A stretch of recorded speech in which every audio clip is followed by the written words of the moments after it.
Hello and welcome to Real Reflections, Cinema's Societal Mirror. I'm Kevin. I'm Chris. And I'm Jeff. And we are the trio of film lovers and filmmakers who are here today to discuss the Mad Max quintology, was it? Quintology. Yes, the quintology we established. This great film series made by George Miller and just an army of people throughout the decades to create these awesome, fantastic worlds. This world of the wasteland that is both in the distant future, yet also feels so much of our past, and it continues to inspire our imaginations to this day.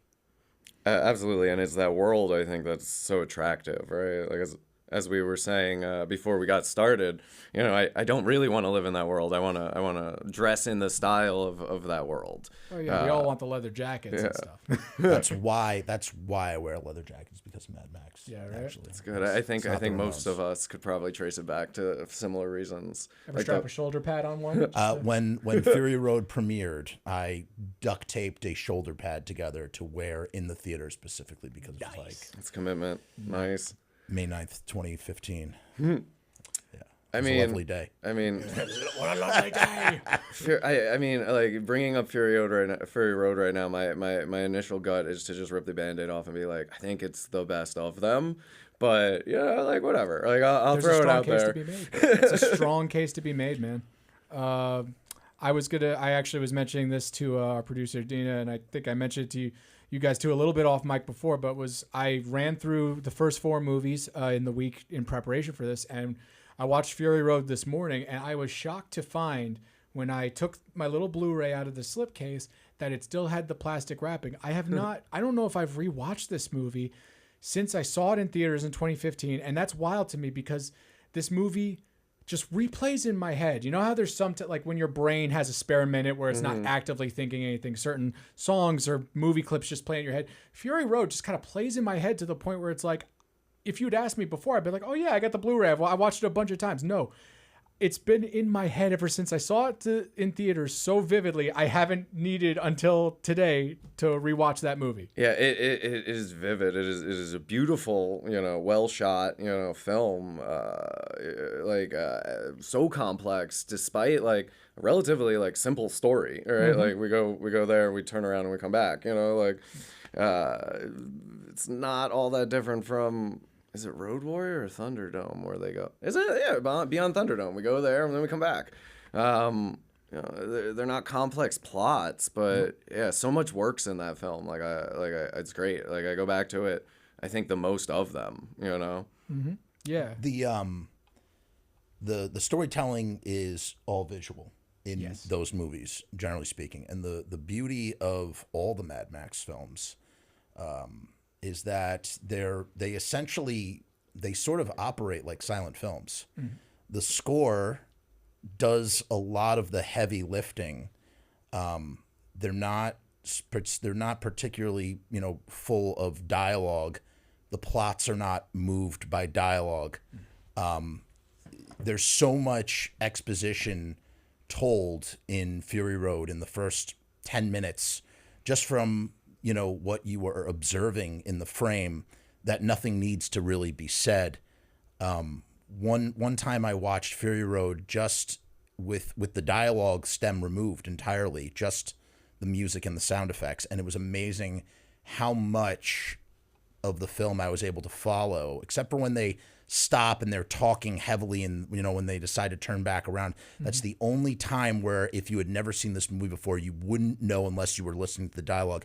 Every other beat can be communicated via the visuals and the music. Yeah, I wholeheartedly agree. Similar experience, but with Furiosa, I had issues with the audio quality watching it, and it didn't really matter. And like I became cognizant of that, where it's like visually, I know what's happening and I'm understanding, and just because I can't really understand Chris Hemsworth in the scene or this other person he's talking to because the balance of the audio level is just not right for me right now. Yeah. So wholeheartedly, yeah, I agree with that. Yeah, no. And correct me if I'm wrong. Was there not a black and white cut of Fury Road released So sometime? the cut that I watched before initially, Miller had said in an interview that he wanted to release it as a black and white. It was called Black and Chrome Edition. Ah, yes. And the studio wouldn't allow him to do such. And then somebody who had access to the materials released a version. There's the official black and chrome cut that came out, but then there is the fan edit version that came out just inspired by what Miller had said in an interview, and that's the one that has the dialogue stem entirely removed. So you watch, and sometimes people talk and you don't hear anything, but you know that going in. Oh, okay. And you just kind of, and it really sort of elevates what Miller is doing. I heard him say in interviews as well that he wants his films to be universally, received wherever you go. If you're in Japan, if you're in Spain, if you're in Russia, it doesn't matter whether there are subtitles or not. You're going to know what's going on just by what you're seeing and what you're hearing in the score, especially when you look at, all the scores really, but I would say the Road Warrior, Beyond Thunderdome, and Fury Road particularly. Mm-hmm. Yeah. Yeah, absolutely. I think there is something elemental, instinctual there in the stories themselves, in the storytelling. Something that resonates, I think, with all viewers.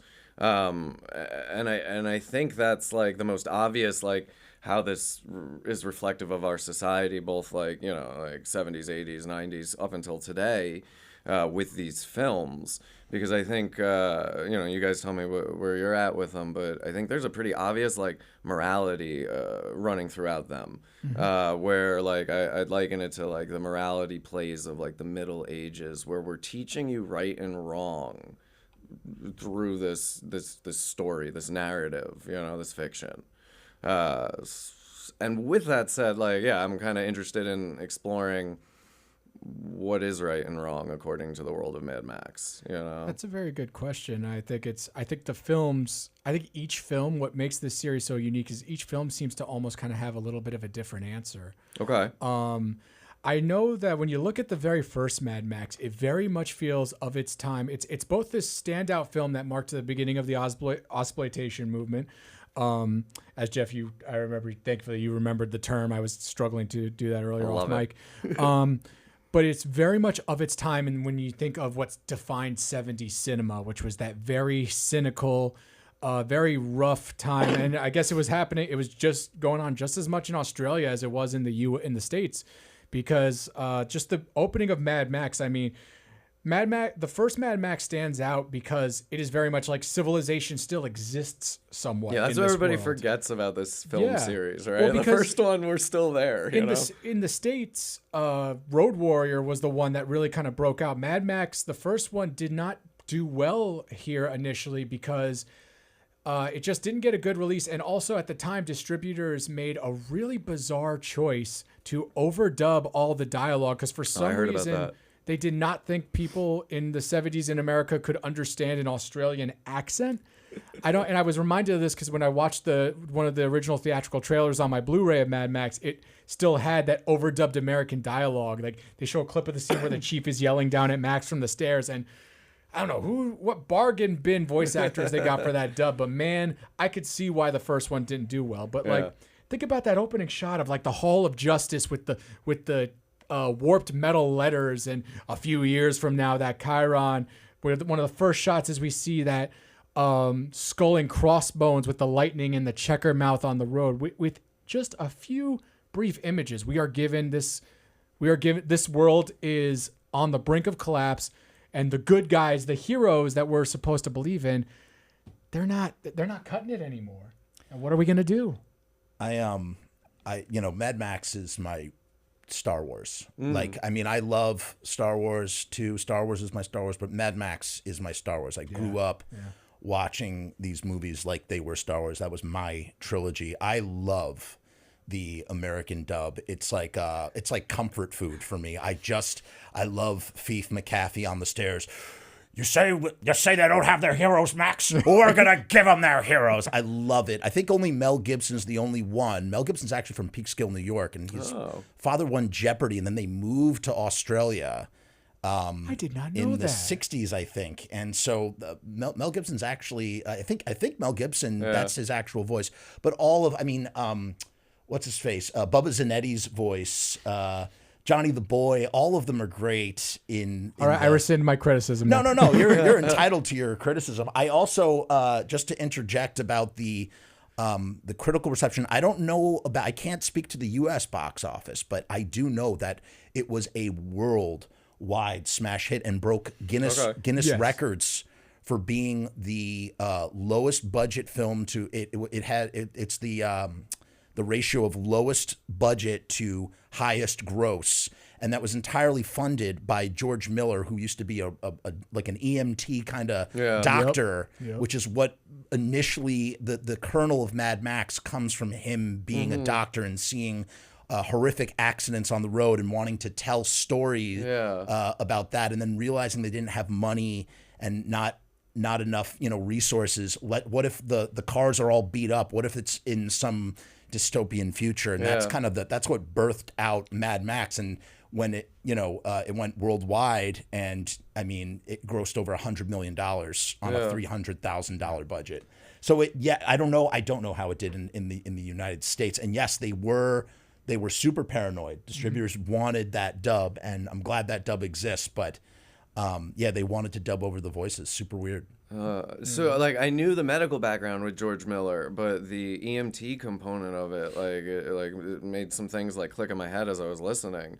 And it's like, because it is like you meet a lot of people, right? It's one of those jobs where like you're meeting different people at their worst, and how they handle those situations, and that's what all of these films are, right? Like, and I would say that original thesis is made in the first Mad Max film and then refined and revised, and he's trying to get it right as he's going. But people in general, right, are greedy and corrupt, and systems are exploitative, and people monger power and use fear and violence and savagery, right? And like, we need heroes. We're gonna give them heroes, and like, we have to look to and follow and depend on these exceptional, heroes. And it's people who fight for the little guy, do what's right, even though it's inconvenient, Yeah. So like, I could see that, and I could see like George Miller's trying to say that about people, right? And maybe like coming from the medical EMT kind of meeting people on the road experience. What's interesting, you touched on something, Kevin, that I love about what George Miller has been doing his entire career. This is his first film, his first feature-length film, and to this, he's bookended so far with his career. I mean, he's made 5 of these movies. Yeah. He's revisiting. What he does is he revisits the same sort of themes or ideas or concepts and builds upon them and streamlines them in a way where he's taking like elements that we've seen before and just trying to do something slightly different with them, maybe more nuanced and on a bigger scale. And for some reason, it's interesting every single time. The first film, it's one of the core concepts of Max as a character is that he's, the only difference between him and the Arcolite gangs, as they're known in the novelization, is that he has a bronze badge, and that as long, Thief even says, as long as the paperwork's clean, you're free to do what you guys need to do out there. Right. The Breaker Squad. And it's, I don't know, you're talking about the morality of these movies. I mean, yes, they all have like morality in them, but I don't know. I've never really thought of them in that kind of way. And maybe that's because I grew up with them and I watched them from a very young age. But particularly, I think where you really start to see deeper themes of substance, like really deeper themes of substance, happens with Fury Road in the fact that you have this core concept of Immortan Joe is the crumbling patriarchy. He's trying to establish a legacy. He's hoarding all these resources. I mean, he literally wears a plastic musculature armature, armor to make himself look not what he is. And he's, he's struggling to keep control over what he has. And then the flip side of that is Max, and he, and part of his control and Morton's control is that he wants to control these women. He wants to use them; they're his property, and he needs them in order to establish his legacy. Yeah. Whereas Max, on the flip side, he needs to embrace the feminine in order for them to survive. He has to work with the feminine energy that's in his life, not try to capture it, but work with it. Yeah. And that's the only way that he's going to be able to survive, because the core concept of that movie is survive, right? Where it's all about survival. Yeah. So it's kind of, and the other thing too is about, I suppose the notion of having a dreaming of a place that no longer exists, and realizing that the place that we came from is that place, and that we just need to adjust the way that we think, and that we don't need to go somewhere. We just need to change our minds. Yeah. And in changing our minds, part of that is overthrowing the patriarchy. The green place can be in your heart. The green place can be in your heart, or on the top of the citadel. And so I know that sounds cheesy, but I genuinely, totally. I think that's, and so I feel like I feel like there's more going on in Fury Road. I mean, Thunderdome has a lot going on in it, but it's not. I actually wanted to interject if it's no, okay please, on that, because I do feel that there are some messages in Road Warrior, in Thunderdome's a bit more pronounced. Road Warrior, I do feel like if there's any morality in Road Warrior, is that Max has to learn that he has to do a sacrifice, or just be a part of something bigger in order to reclaim his humanity. Because he does that last chase at the end of Road Warrior. That's basically a potential suicide mission where he's really just a decoy. Him and all those people of the tribe who sacrifice themselves, they are sacrificing their lives to take Humongous on the wrong path, so that the rest of the tribe with the actual gasoline can go off. So that's his first attempt in that movie to really capture back the humanity taken from him by the end of Mad Max. And Thunderdome. Yeah, go ahead. Really quickly, I know Thunderdome is the weakest one. It's the only one that's PG-13. It's the one. Disagree. Oh, okay. I have a lot to say about this. But go ahead. No, finish your statement. By the way, I still love Thunderdome. Here's the thing. One of the things I love about Thunderdome is I genuinely feel, here's my little my democratic socialist coming out here, but I think it's the movie that explicitly is like, the workers need the means of production. Who runs Bartertown? Who runs Bartertown? I was writing on. I think in my notes here, I literally just embargo lifted. I love it, man. I love the fact that she's like, say loud. Yeah, I mean, because Master Blaster runs Tina Turner just shaking. Max does have to learn a lesson in each film, right? Yeah. He starts as an anti-hero, where it's reluctant. I don't want to help you. I don't want to do this thing, but there's some kind of leverage. There's something that's coercing me into it. You've got my car. I want my car back, whatever. Right?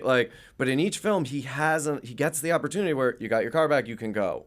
Furiosa's if you want to go, you can go, right?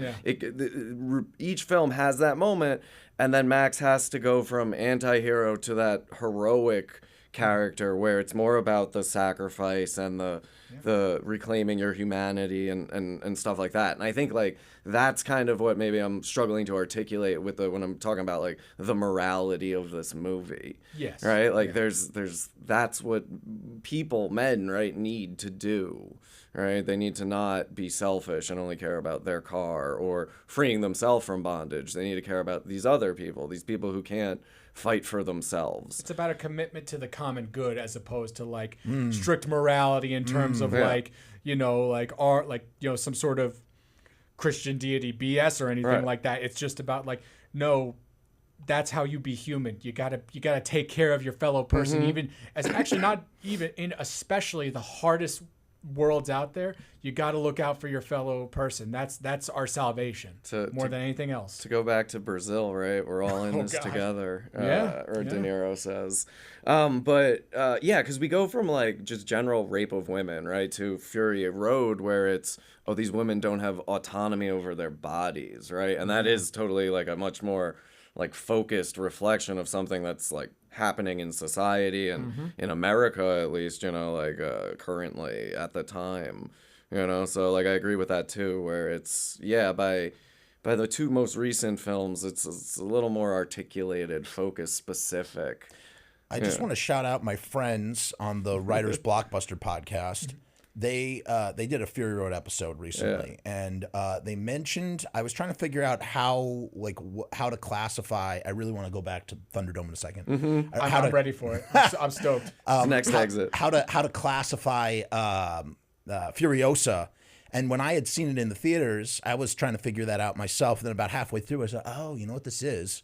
This is the Silmarillion of the Mad Max movies. That's how you got to look at it. It's a Silmarillion. It's a supplemental. You don't need to watch Furiosa, but it's like a supplemental. And they put it even better. What we're seeing in Fury Road is you're seeing a story that's built on a bunch of other stories that we don't see, but exist to serve the urgency of what is shown on screen in Fury Road.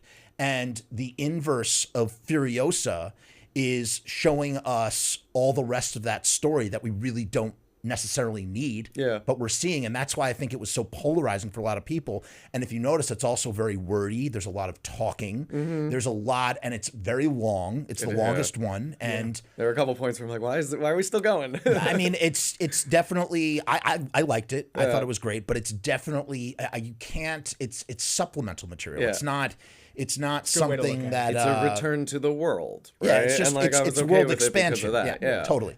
And so, I think that, but what's interesting about, so when people say like it's a Mad Max saga, like I'm okay, like I get it, like that's like you're framing it in the world of the. I mean, frankly, you could have just called it. I don't know. I don't even know if you needed that. Just that it was Furiosa was fine. Yeah, I guess for marketing they purposes. love putting that subtitle on things now. Yeah, you know how it's all connected. But it's George Miller's fault. He should have come up with a better title for the first film with the foresight of, you know, not calling it the Mad Max saga. You know, should have called it The Wasteland, like the tabletop game. Well, it is the Wasteland in the first movie. Is the Wasteland. The Forbidden Zone is the Wasteland. It's just a lot greener. And what's interesting is Mad Max is actually not truly a complete film. They only filmed 85% of the script, and of that 85%. They chopped out a bunch of stuff at the end. There's a whole scene where Max is sitting on a rock and he's taking care of his leg. And you've seen in promotional posters, you see him, he's got the wrench bandaged onto where he was shot by Johnny the Boy. Or no, was it Bubba's and Ned? No, Johnny the Boy shot him in the leg. Yes, yeah. And in the novelization, it's actually his kneecap is blown off, full blown off, which is a lot gnarlier than what happens to him in the movie. And while I love Mad Max to death, like the first one to death, the real revenge only takes place in the last 15 minutes. Yeah. And like I said, they didn't get to. There was a whole bunch of stuff that, due to money and resources, they didn't even get to film. So it doesn't. It's almost like it's an incomplete masterpiece. Yeah. I never looked at it that way. I had no idea about that. The fact that there was unfilmed stuff in them. I had no idea. There's and the novelization, there's a few differences. Most interestingly, at the beginning, when the Knight Rider is on that, the thing that they don't explain is that these gangs they get hopped up on speed and they drive across a highway called the Transcon 1, and the goal is to get from one end of the state to the other end of the state without getting killed by the police. And they go on these high-speed car chases, and that's literally what we're seeing at the beginning. And it's interesting how that makes so much sense. It does make more sense when you read the novelization and go, oh, that's it. So that's like a lot of stuff got kind of cut out. And, you know, it took Miller a year to edit that, which he did by himself, and he had never edited a film before. So it's like, you can see how so much, you know, there's a lot of detail in Mad Max, but there's a lot of, it's just a lot gets kind of sort of cut out. I think, what's his face? They're all supposed to get killed. Charlie and Roop and Fief, they all get killed at the Hall of Justice. That all got cut out. That's not in the novelization either, but all that stuff got sort of scrapped. There's a scene he walks away from Max and from Jesse and Sprague's graves at the end. That was then inserted at the beginning of the Road Warrior. You see that beginning part. Yeah. There's a bunch of scenes that look like they're from Mad Max 1, but they're not in Mad Max 1 because that was footage that was repurposed for the opening sort of thing for Road Warrior. That's amazing. Wow, dude.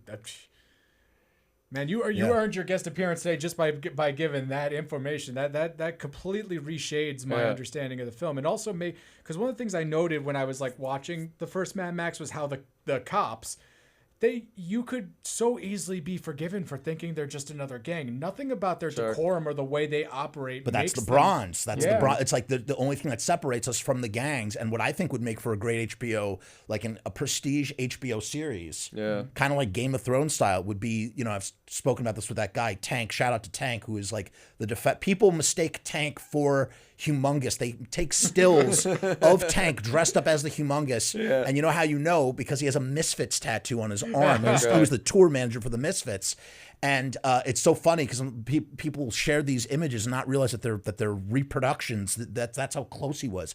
But him and we'd always talk about how cool it would be if we got like an HBO miniseries called like the Breaker Squad that was just about the MPF, the Main Force Patrol, and they have a thing that says maintain right, and the idea is that they're the last line of defense from these gangs, and out of these gangs, I guess eventually that's where you get the Humongous' gang, and that's eventually where you get Immortan Joe. All those gangs come from that sort of crumbling of society. And you were talking about before, like what inspired Mad Max, and it was the gas shortages in the 70s in Australia. There was an oil crisis in the Middle East, and there was a lot of fear that it could spark world war. So that was the other aspect, the idea of, okay, we're going to do beaten up cars in the future, but what if like gasoline is precious, and that you see them salvaging for gas at the very end, and then of course, like Miller does, he just pulls on that thread. And how does Road Warrior open?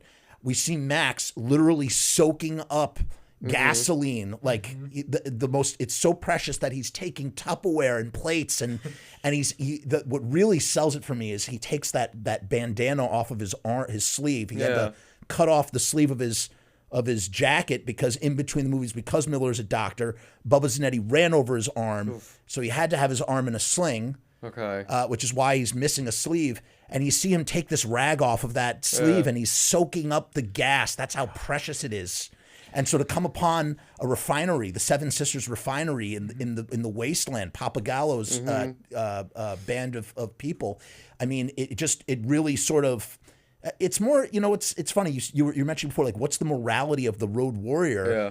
And it's kind of like, I don't know. I feel like I just don't see it as much. I more think about like the plot of what I'm saying right now. Yeah.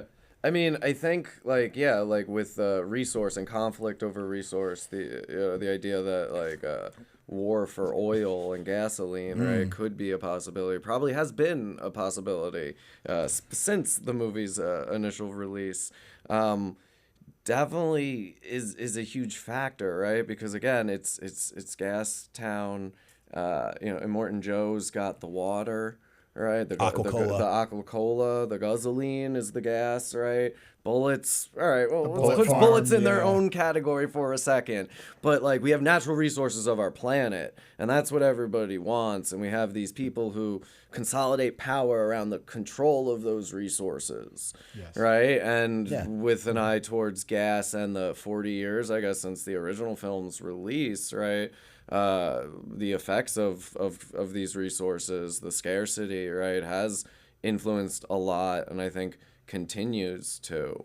And I know, Chris, you had some ideas about Australia specifically. I feel like when you look at how climate change is affecting the world, I feel like Australia is kind of on the front lines of it, because I mean, just in their best case scenario, Australia is largely, and it's something they even mentioned it towards the end of the book about the making of Fury Road, but somebody in there says something about how like Australia is mainly a giant desert with a couple river systems that allow what civilizations there to exist. And it is, I remember reading like Rolling Stone pieces 10 years ago at this point, like about how like climate change was starting to affect the ecosystems in like the brush and everything. And it's God only knows it's probably gotten more severe since. And I do think Miller has been acutely aware of that. And I think that's why one of the interesting things about Fury Road is that it shifts from being about the gas. Obviously, gasoline still plays a big part, the gasoline, but it's more about the aquaculture. I think Morton Joe has such a stronghold because he's got that aquaculture, which, by the way, I love the fact that that's what they're calling water in that world, aquaculture. Do not become addicted to water, for you will resent its absence. How evil is that? Don't become addicted to this thing that you need to live. Yep. Oh my God! But water, that's the stuff we put in toilets, right? Well, what about the green place too? The idea, literally what you're saying is the idea that they want to go to the green place, and the green place doesn't exist anymore. Right. And so the idea of it's gone, right? It's gone, and if we want to go back to the green place, we have the green place. We have to just make it greener, and we have to take what we have and take care of it. And it's on the tops of the Citadel. And so they ultimately realize like. And so it's kind of like this idea of like, if you want to go there with the societal thing, it's the idea that we don't recognize what we have. Humans do not recognize what we have in the earth. We think about going to other planets. We think about, all the different things that we can do. Let's colonize Mars when we run out of stuff here. And it's like, let's colonize Mars, but it's also like, sorry, I'm going really far out there here, but it's like kind of the idea of like, to Mars. But it's kind of like the idea of like, but look at what we have here. You want to terraform Mars. Why don't you terraform Earth? Right. Yeah, but terraform it in like in reverse, where it's like, then the ozone layer was a problem. Remember that? And we were like, holy crap, in like 30 years, we're all going to be dead from UV rays. And what do? They banned certain chemicals, and the situation fixed itself. It can be done. It can be done. So it's the idea of like, the green place doesn't exist anymore, but we have to, we do have a green place. We just need to take care of it. And this guy is not, the crumbling patriarchy is not taking care of it. And we need these feminine leaders to come in and take control of the Citadel and govern things in a better way. What's the first thing that they do? They release the aquacola at the very end of the movie. Yeah. Restoring things to, kind of like a status quo, which again is one of the tail elements of the other thing that Miller was very inspired by with these movies. Okay, let's hear it. The basis of these movies really comes in the form of the monomyth, or the hero with 1,000 faces. And it's the idea that Max is the wandering samurai. He's the cowboy with the man with no name. They literally say it in Thunderdome. Yep. Bring it back to Thunderdome, baby. Yep. I gotta touch on Thunderdome in a second, but it's the idea that like, and that's the other thing too. That's why the continuity doesn't really always line up, because Miller's not really concerned with that. He doesn't really give a shit, and that's why. Tom Hardy can be Mad Max. That's why Mel Gibson can be Mad Max. And that's why you can have the brilliant friggin' Bruce Spence as both the gyro captain and Jedediah, the crop plane pilot. That's why you can have, people kind of like can overlap in these movies. So yeah. Because it's almost like each story is a different person recalling a Mad Max thing. So it's like. And what's the very first one though? The very first one is a few years from now. That's it. Yeah. They don't say anything else. A few years from now. ... What's the second one?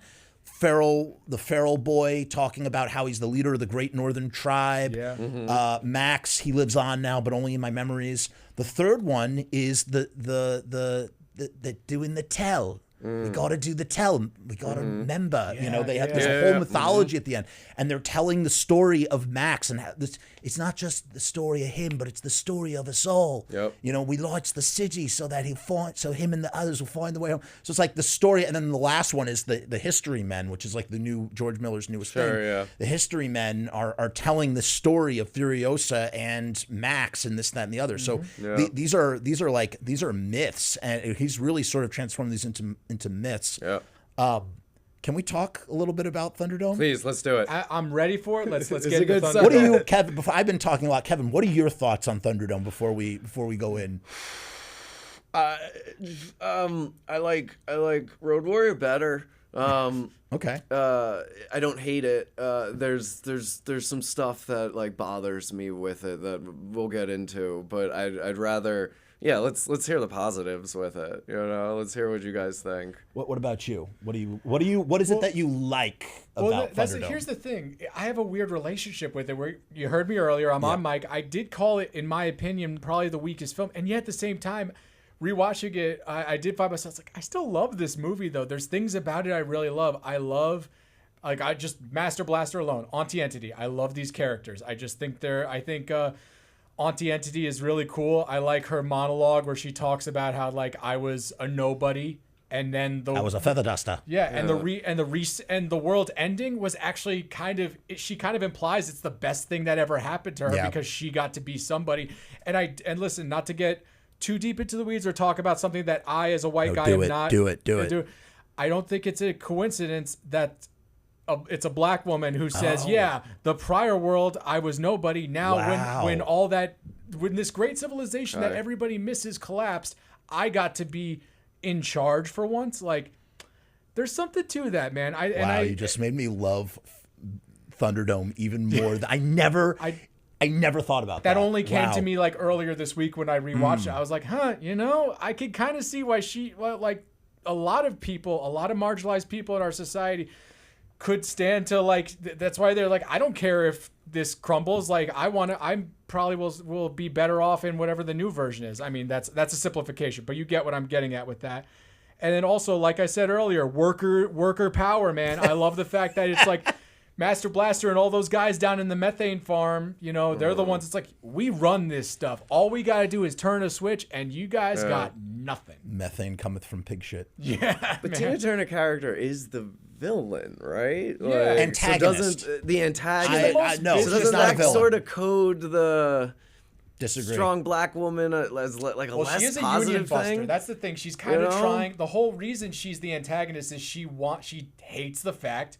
She hates the fact that Master Blaster controls. He is the guy. They are the guys who run Bartertown. She hates that. Yeah. So she's like, pick a fight, get in a Thunderdome, do what you got to do, and let's take this guy out because I don't want to have to deal with him anymore. And then I'm going to betray you. She's an antagonist. The most evil thing about her is that she's just like every real world CEO that we know that doesn't want to pay their employees properly. That's the most evil thing about her. I get what you're saying. Yeah. She's also, when you think about it, she's the only villain in the that really actually gets the drop on Max and like could have killed him. If Humongous had ever gotten a hold of Max or Toe Cutter, if any of them got a hold of Max the same way that Auntie Entity does at the tail end of Thunderdome, he'd have been dead. But she's just like, oh yeah, I don't need you. Bye-bye, Raggedy Man. She's a businesswoman. Hey, she's just a raggedy man.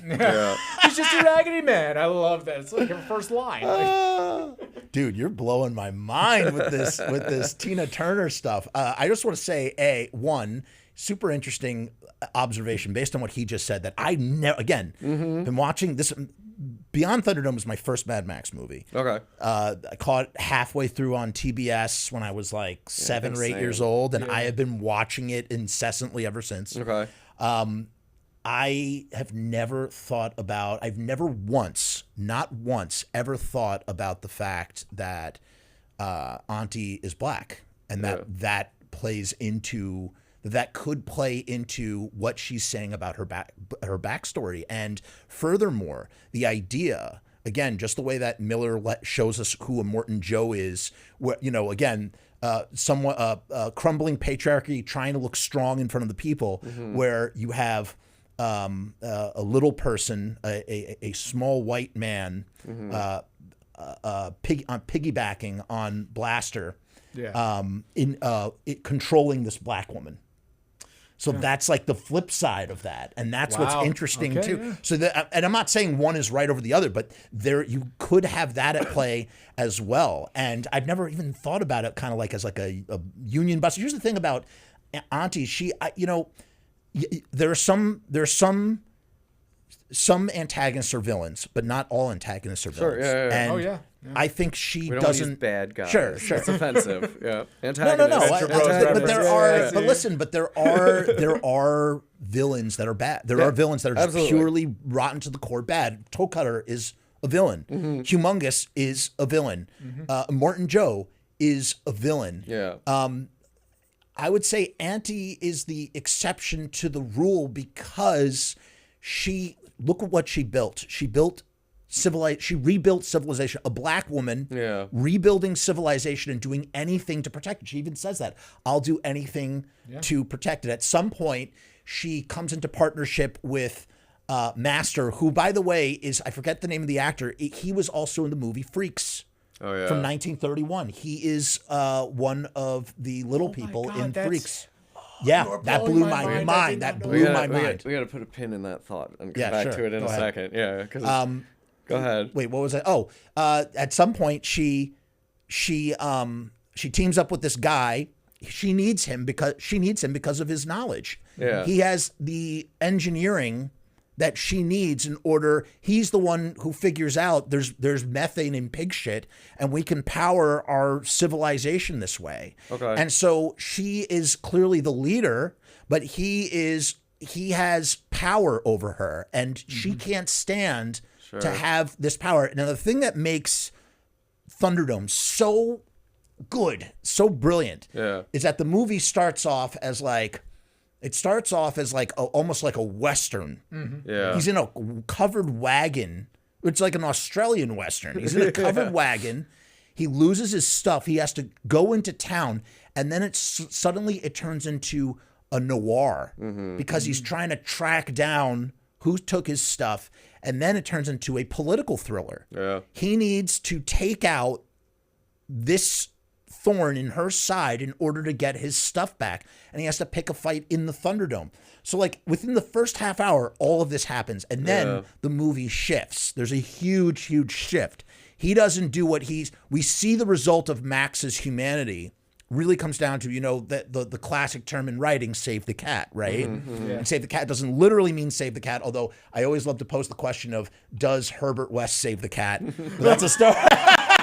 That's my favorite thing to say. That's another cat dead detail. That is a whole other conversation. But that talks about the morality of who Herbert West was. I asked that to Brian Usna, by the way. I got an interesting answer. Dennis Paoli taught me at Hunter College. If I can get him on here, we're going to answer that question. Oh my God! You learned from Dennis Paoli. That's amazing. Gothic lit and Irish lit. He's Holy awesome. shit! Great professor. Holy shit! That's cool. But the idea that when Max's Save the Cat in Thunderdome, we could think about what his Save the Cats are in the other movies, but in Thunderdome, his Save the Cat comes down to that when he finds out one of the first big reveals, in the same way of the reveal of like Max didn't know that there was dirt in the tanker in Road Warrior. Right. Yeah, what was his reaction is to laugh. In Thunderdome, he doesn't know that that blaster has Down syndrome. Right. And upon seeing that, he refuses to kill him. And he needs to kill him in order to complete the deal. And when he doesn't, when this doesn't happen, because Auntie doesn't want to look like she's engineering the situation. Right. When he doesn't do that, he embarrasses her. Iron Bar kills Blaster, and then he's sent out via Gulag into the desert, and the movie suddenly shifts. And we go from having this movie that starts off as a Western noir political thriller, it turns into a movie about saving the future, because the children are the future. They find the crack in the earth, and then that we learn that there's they built this whole mythology. These kids, they're waiting for their captain to return, the captain of the airplane that brought their parents to that place. And you see how religions are formed. You see how mythology is built up, and Max, who comes from the old world and knows the truth, and these kids having this dream, and again going back to the same themes that you have in Fury Road. We want to go to Tomorrowland, right? Where they have the video, and it's like, and he's like, the Tomorrowland doesn't exist, and they're like, well, we have to make it exist. He's saying the green place, the crack in the earth, as it's known in that movie, the green place is here. We're here. We're home. Stay here. I already know, because I know the world in a way that you do not. So then the movie turns into like this like it turns into this journey of trying to find Tomorrowland, and they get swept back up into Bartertown. It's a masterpiece film. It's a masterful film.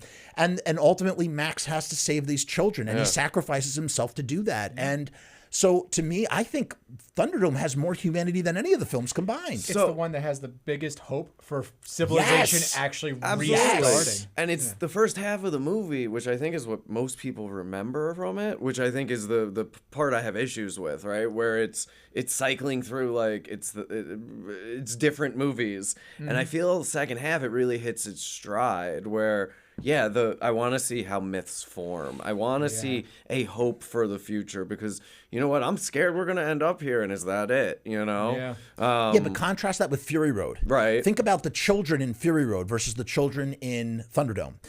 The children in Thunderdome they have a future. They have, they're the future. That final scene where they're actually older and they're holding babies. And they're holding babies. We see that it's the future. But Miller sort of inverses that in Fury Road, where he's basically like, most of you are half-lives. Most of your lives are forfeit already. So you might as well sacrifice yourself to me in hopes of getting to this place called Valhalla. He basically perverts mythology. Because he's telling you, if you do this for me, if you sacrifice your half-life, you're already screwed. So sacrifice your life for the glory. Let us witness your sacrifice. This is your biggest moment. And that's what's so interesting, you know, of all the arcs in that movie, everybody kind of has an arc. But the one that has the most complete arc, the best arc, is Nux. I knew you Nux has the arc. Nux lives, baby. Well, what's interesting that Nux does sacrifice himself. He was always going to sacrifice himself, but he does it for the right reasons. And so that when he does say "witness me," he doesn't do anything different from what he would have done as a war boy. But what he does when he says "witness me" at the end, his friends are witnessing his sacrifice, as opposed to someone who doesn't give a shit about him. Right. Yeah. Mediocre. Wow, that's such a damn man. That's good. Gotta have him back on. Anyway, anytime. Because to me, one of the things that I think about is that, like, you know, a lot of times people try to discredit social movements based on whether or not they end up being violent or not, right? And I think the thing is, this is dicey, but just follow me here. Nux uses his half-life for ultimately good, where he would have used it for evil, like you said. Right. I think sometimes you got to be ready. I think what him doing that sacrifice for the right reason is why you do the things you do does matter. You know what I mean? We like to discredit social movements. Like, people tried to discredit the civil rights movement in this country back in the 60s because you had guys like Fred Hampton who were willing to say, we don't want to, but we will be willing to take the fight to the system because the system is killing us systematically. Oh my God, Chris, great. It's okay. You're in the flow. Keep going. But like, you know, you have to be willing, and that's the thing. Like,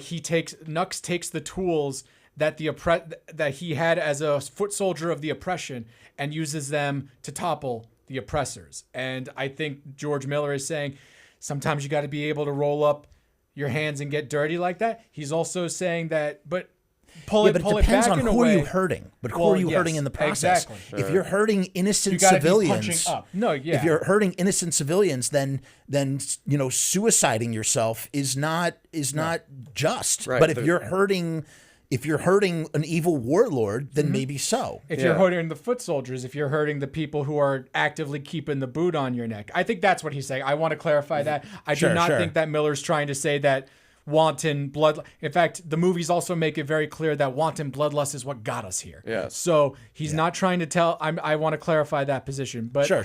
I think what I'm trying to also get at too is that the movies across the board are trying to communicate a sense of responsibility. Yeah. We have to be the architects of our salvation. The kids at the end of Thunderdome have to be the ones who do the tell. Yeah. All right. Yeah. The women have to go back to the Citadel and release the Aqua Cola. Max has to help them with that.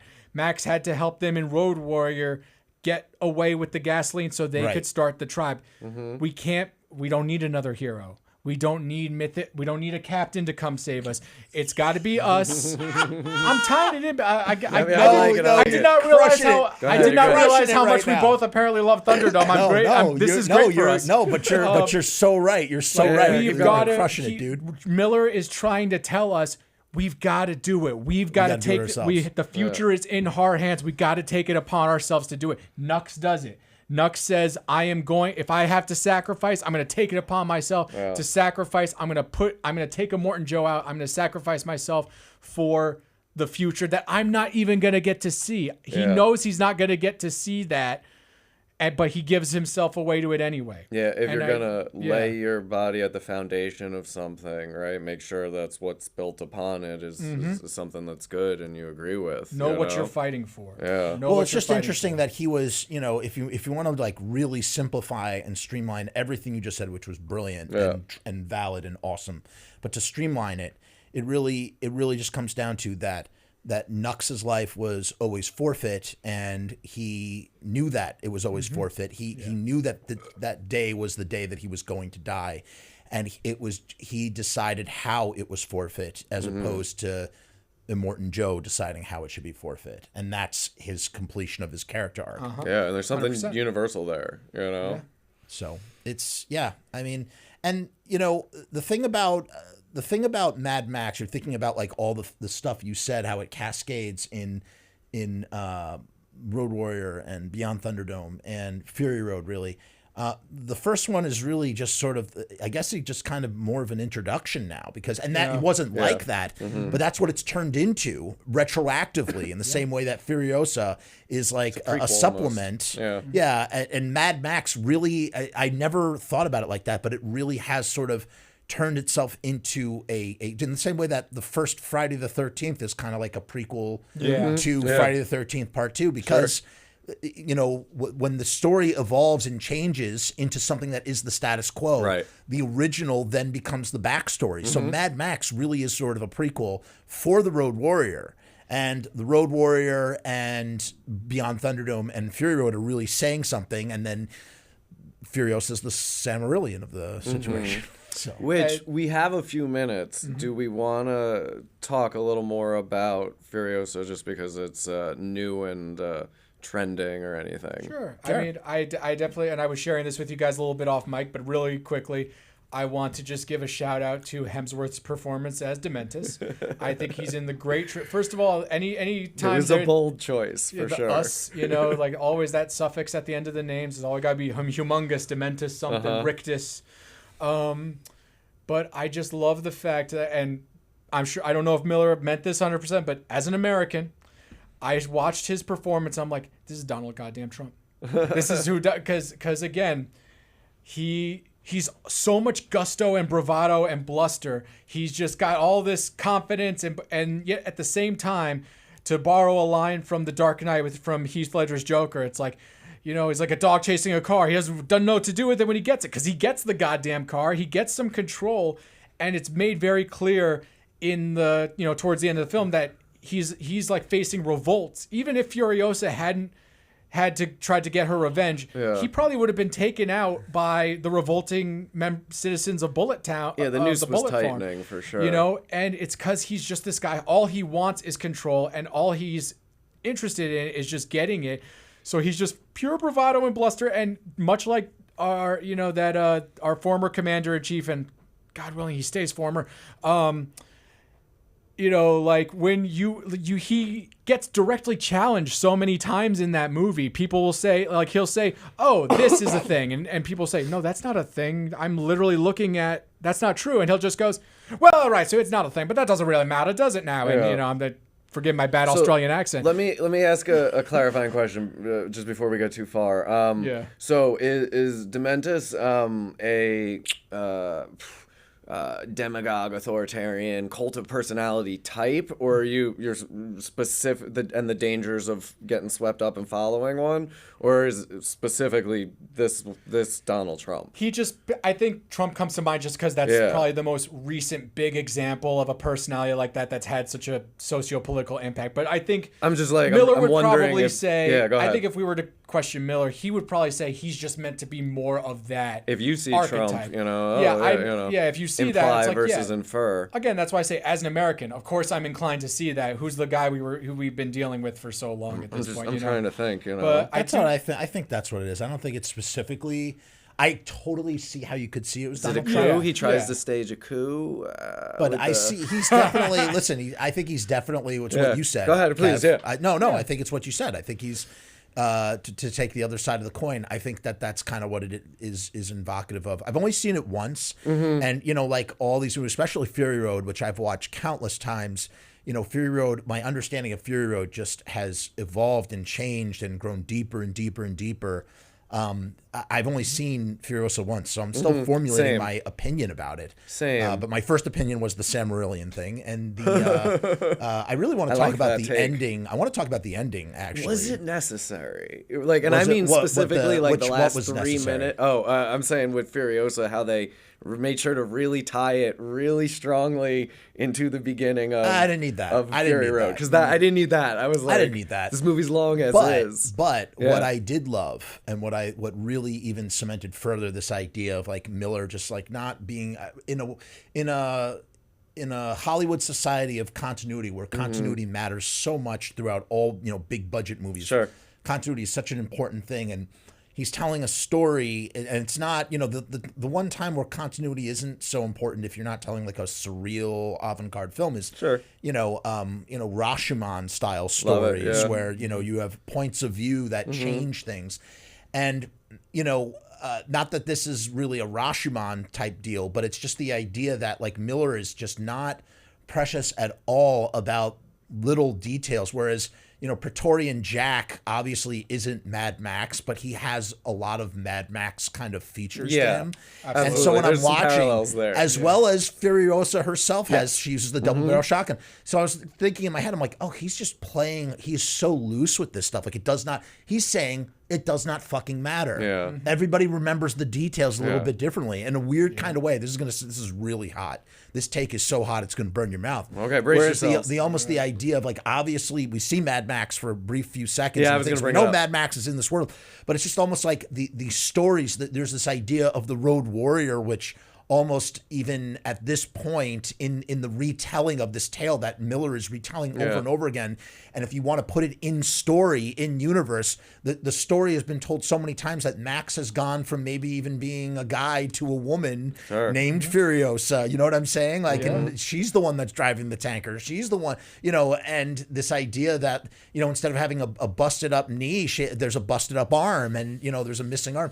So it's kind of like Ooh, the okay. evolution of this sort of this stuff where it really, the details do not matter anymore. Yeah. And that really culminates at the end where, the history man, and for those of you who are not familiar with watching this, the Miller has introduced this new concept of this history keeper, which are people that are basically like living dictionaries and computers that hold the relics of history in sort of the oral tradition, where they basically pass this down via oral tradition. They pass on their knowledge to other people, kind of like you have the maesters in Game of Thrones Sure. that have all the knowledge and whatnot, and they have tattoos of all these words, and that's in a world where there's not a lot of paper, you tattoo words on your body, so you can pass these words down.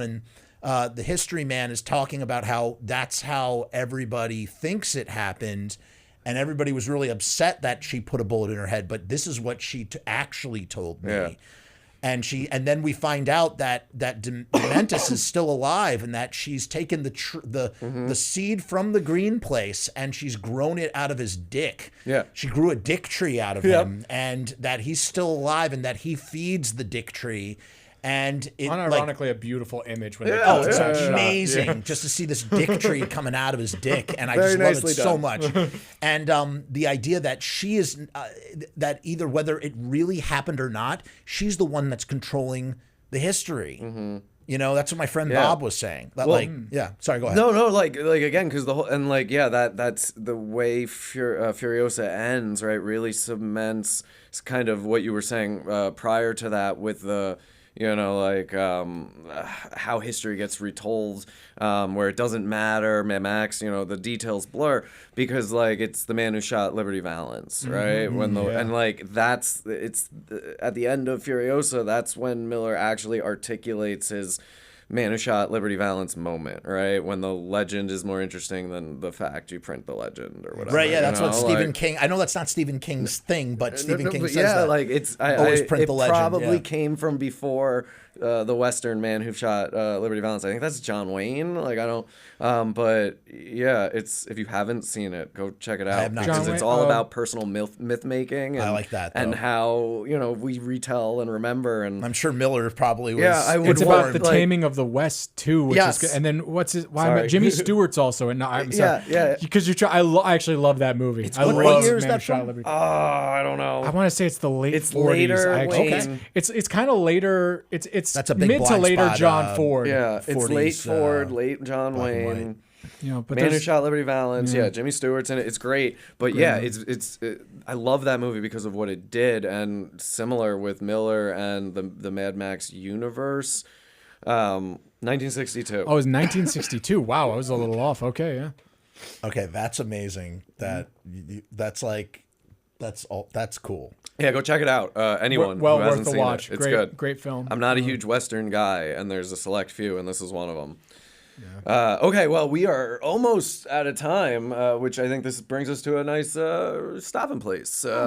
So, Jeff, thank you for joining us, and we hope to have you Pleasure's all again. mine. Jeff, would Pleasure's you all like mine. to? I'm sorry, real quick. Would you like to shout out any of your YouTube Yeah, channel, any where can we projects find or you? anything? Where If do you we find enjoy my long-winded diatribes, just go to youtube.com/frumes FRUMESS, where I wax poetically often about music and movies, and I do interviews, and I even release feature films and short films and all sorts of videos on my YouTube channel, youtube.com/frumes FRUM as in Mary ESS.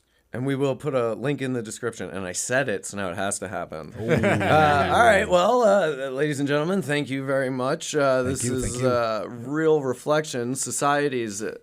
Cinema's societal mirror. One day, buddy, Yeah, we're we're gonna gonna get get there. there. Societal, ready? Five times fast. Cinema's societal mirror. Cinema's societal mirror. Cinema's societal mirror. Cinema's societal mirror. Cinema's societal mirror. Cinema's societal mirror. Oh, Six, God. Chris. That was good. I like the energy. All right. Real Well, I've been Kevin, I've been Jeff. And I will always be Chris. and we will talk to you next time. Goodbye. Bye bye.